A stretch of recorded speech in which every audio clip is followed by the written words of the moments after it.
Hello and good day everyone. We are from Tutorial 1 Group 5 will be presenting Chapter 5 Managing Change and Innovation. Here are all our group members consist of DANISSHA, VARSHAA, ELIA, AINI and HAFIZ.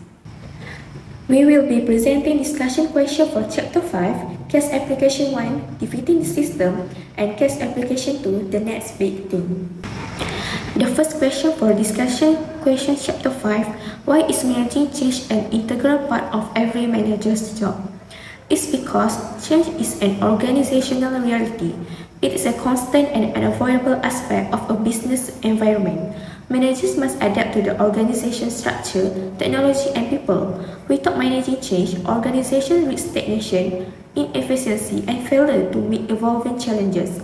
Organizational change, whether in structure, technology, or people, help business remain competitive, relevant, and responsive. Now, I will be answering question 5 too. Contrast the calm water and white water rapids metaphor of change. Which of these would you choose to describe your current life? Why is that one your choice? Calm water metaphor refers to a situation in which daily activities progress like usual, with minor incidents that could happen. Meanwhile, whitewater rapids metaphor refers to a new situation that has never been faced before and without any knowledge of how anyone can get through it. Currently, I would choose whitewater rapids metaphor to describe my current life. Why? Well, since the enrollment to University of Malaya itself, many changes occurred, and the need to adjust to the culture and lifestyle of the university is very challenging. Hence, it is the reason why I would choose whitewater rapid. Continue next, I will be answering question 5.3. Describe Lewin's 3-step change process.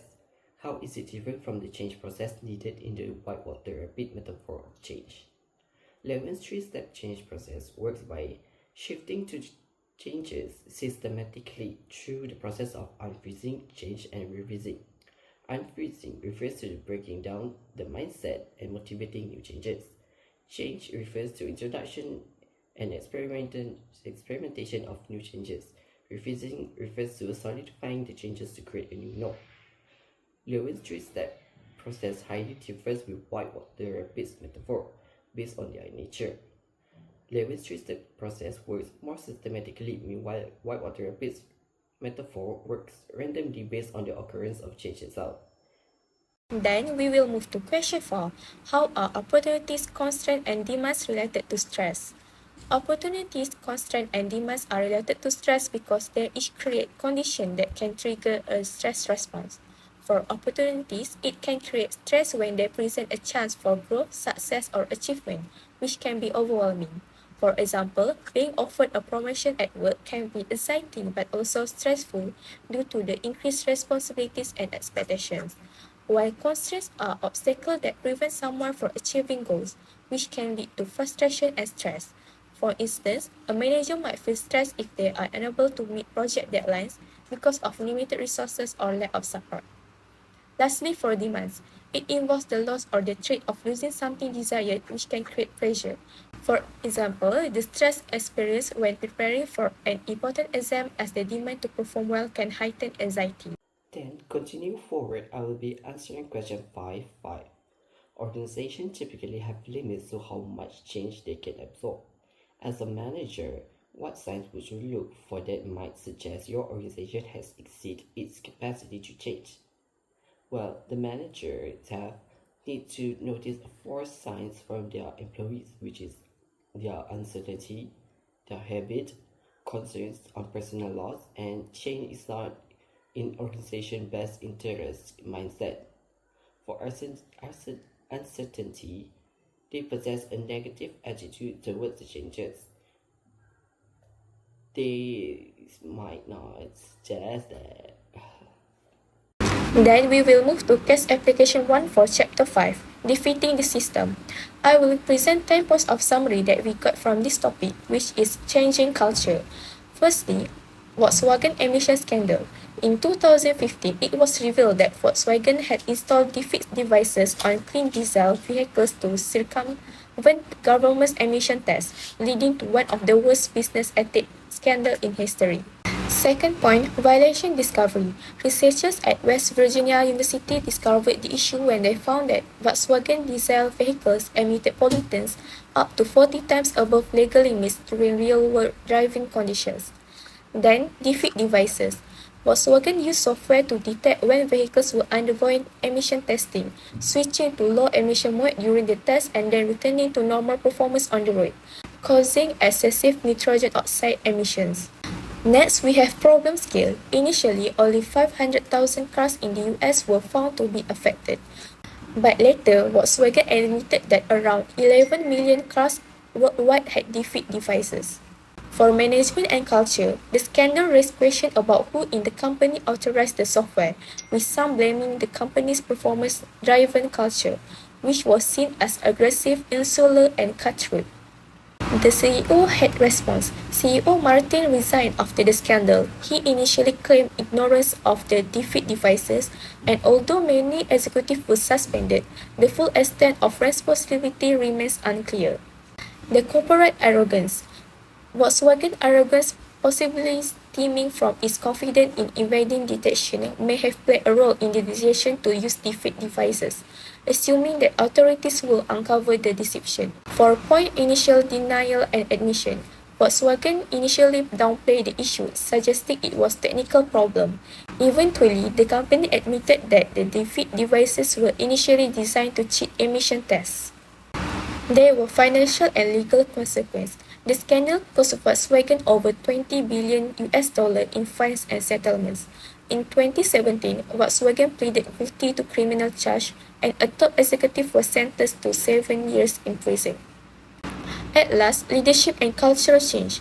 New CEO Matthias Müller has been focused on not only leading Volkswagen into modern automotive technologies, but also on changing the company culture.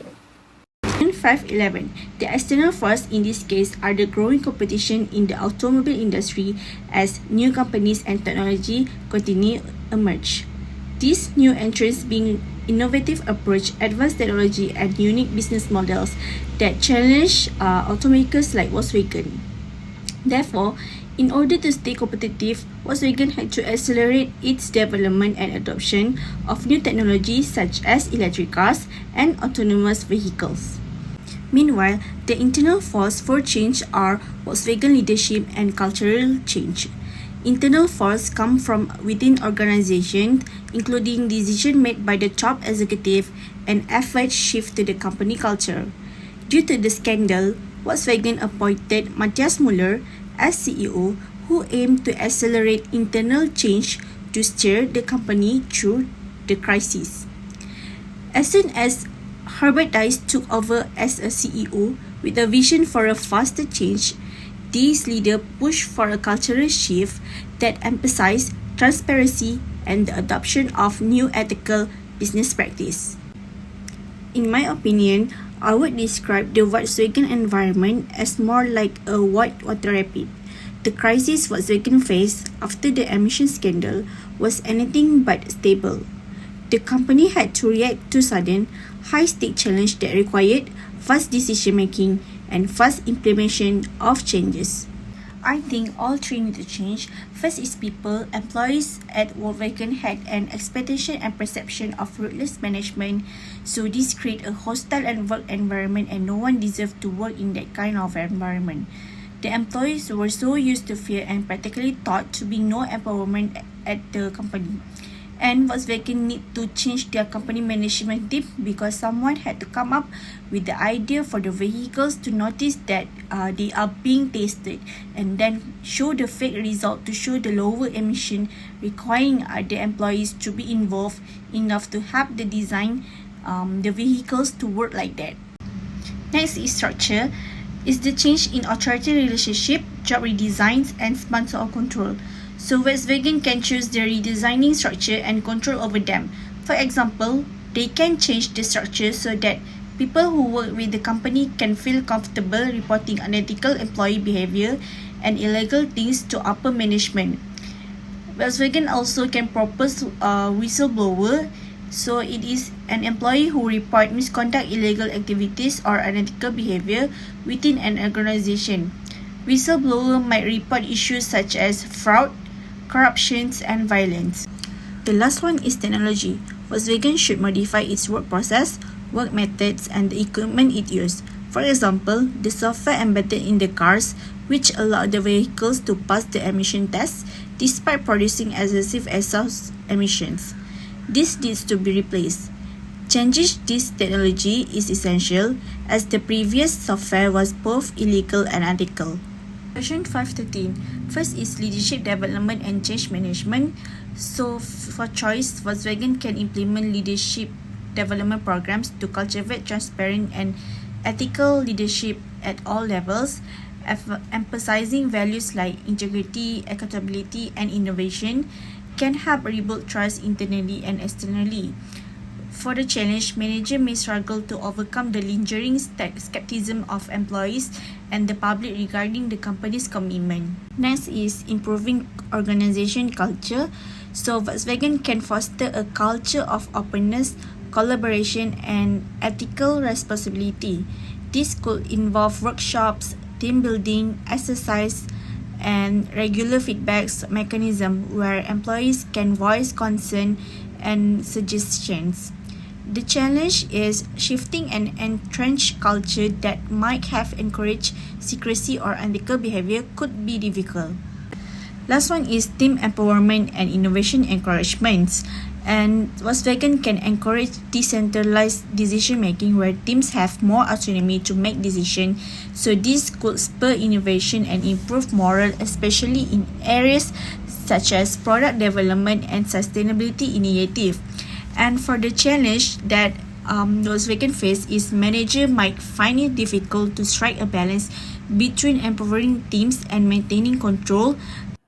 As for the next discussion question 514, look at the reasons people resist change. Which do you think are happening at Volkswagen? So for our 3 points are firstly uncertainty, next concern over personal interest, and thirdly habit. The first point will be uncertainty, where the workers may be concerned about their job security, skill relevance, and long-term competitiveness following the pollution crisis, Volkswagen leadership transition, and the new vision. Fast-paced changes in the technology and culture can overwhelm the employees who are already used to the old methods of operation. Next, as for concern over personal interests, senior managers may resist change due to the fear of losing power or influence. For example, the previous power dynamics may be threatened by the move away from the usual top down hierarchical decision making and towards a more collaborative approach. Lastly, as for habit, the previous culture has already prioritized success over ethics. So, in this case, employees are already used to the outdated methods of working, so they may be quite resistant to the changing working culture that now prioritizes openness, responsibility, and teamwork, as the previous culture is already a long standing custom or habit. As for the next part of this question, it will be what approaches would you recommend for overcoming this resistance to change? Give your rationale for each approach you choose.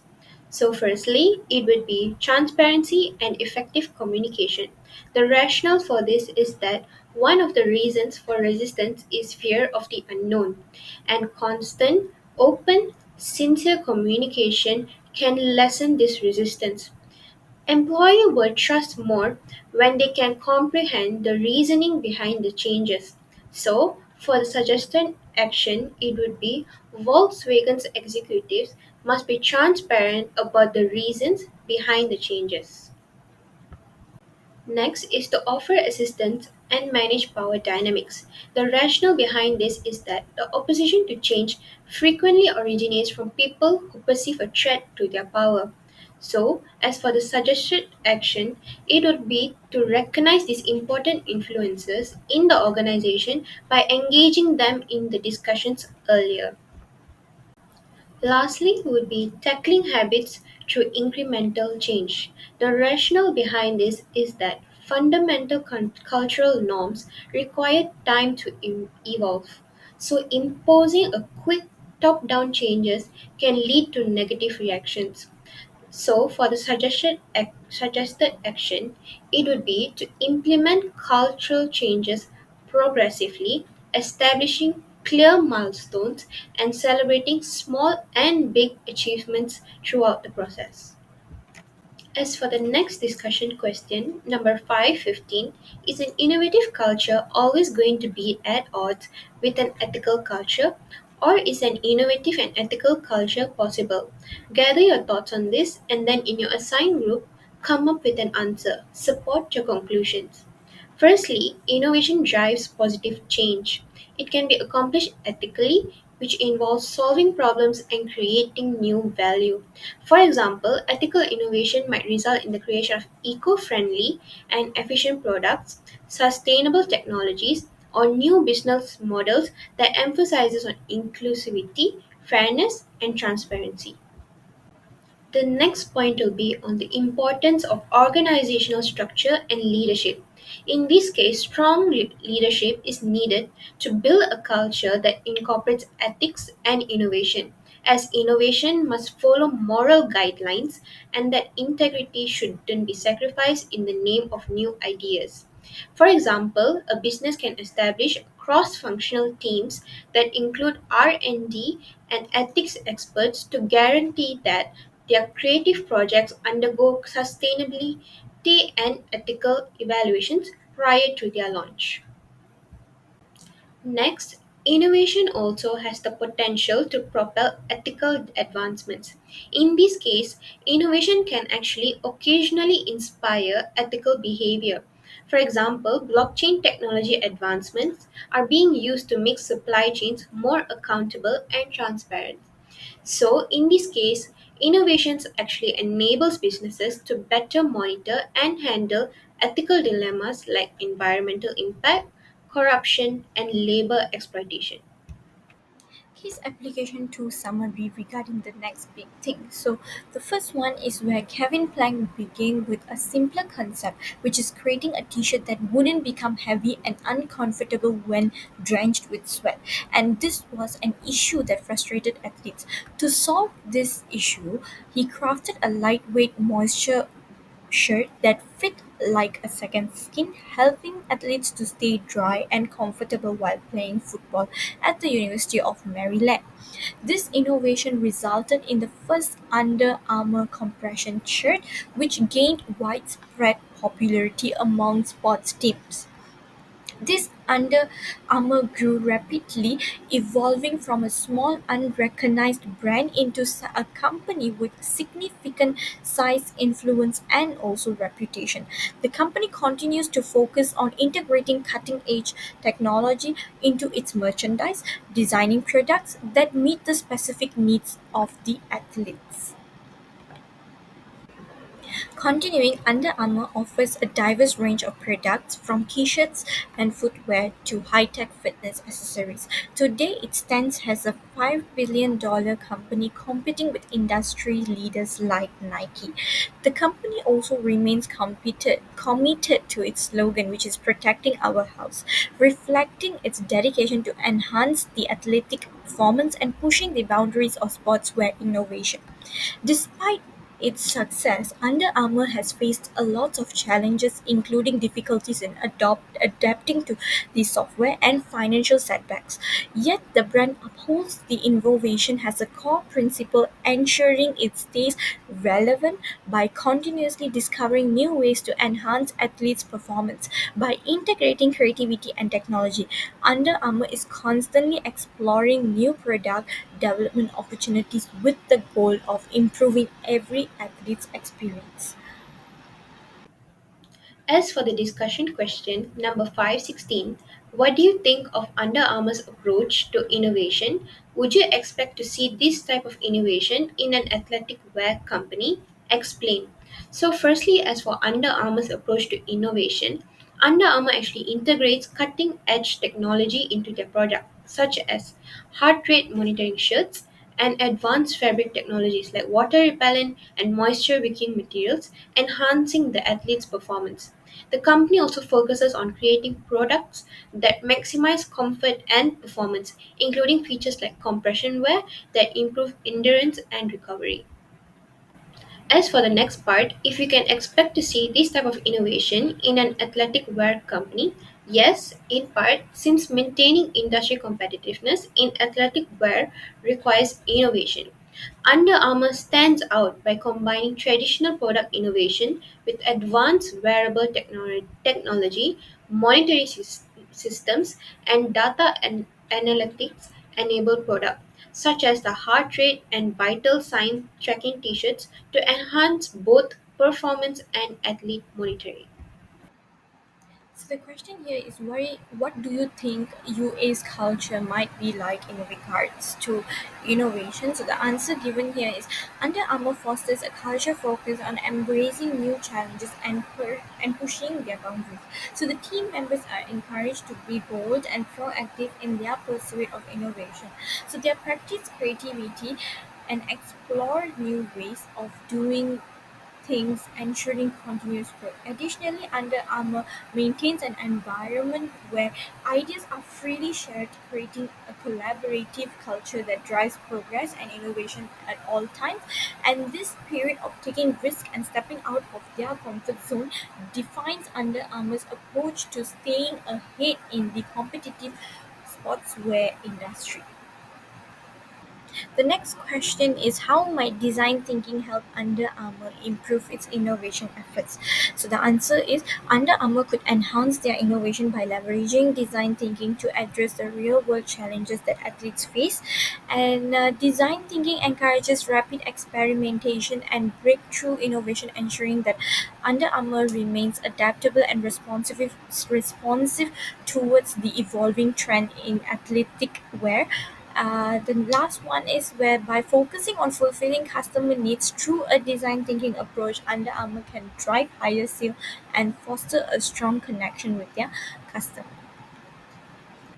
As for the next discussion question, number 519, what is your interpretation of the company's philosophy posted prominently over the door of its design studio? Firstly, it shows their unwavering pursuit of excellence. In this case, it shows and captures a never ending quest. It reflects the belief that Under Armour hasn't achieved its ultimate objective or created the perfect product, regardless of how successful it becomes. Next, it shows that innovation as a continuous process. It emphasizes how innovation is a never ending process, an atmosphere where innovation and experimentation are constantly welcome is created by the fact that every new product is a small step towards something even greater. Lastly, it shows the dedication to developing novel solutions. This implies that the business is not content to merely produce good products that are just good enough. Like its compression shirts did when they first hit the market, it aims to develop the next iconic product that will establish a new standard in the sector. The next part of this question is to make a list of lessons that managers can learn from Under Armour's innovation approach that you could share with real managers. So, firstly, is never stop changing. Innovation never stops. Just like the philosophy of Under Armour serves as a reminder to managers that they should never take it easy or think that a process or product is good enough. Next is to encourage an experimentation culture. Managers ought to support experimentation and taking chances. In this case, they need to establish a setting where workers are comfortable trying new things and finding answers. Next would be to pay attention to the end users. In this case, they need to understand the demands and difficulties faced by athletes, which is at the heart of Under Armour's innovations. Next would be to accept the technological developments. Innovation in today's fast paced market depends on utilizing new technologies. So, managers are ought to keep abreast of new developments in technology and think about integrating them into their operations, services, or goods. Lastly, is to adjust and gain knowledge from mistakes.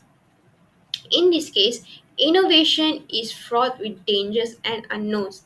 A crucial lesson is resilience, which is taught by Under Armour's ability to keep innovating despite their setbacks like the ERP implementation problems. And that will be the end of our presentation.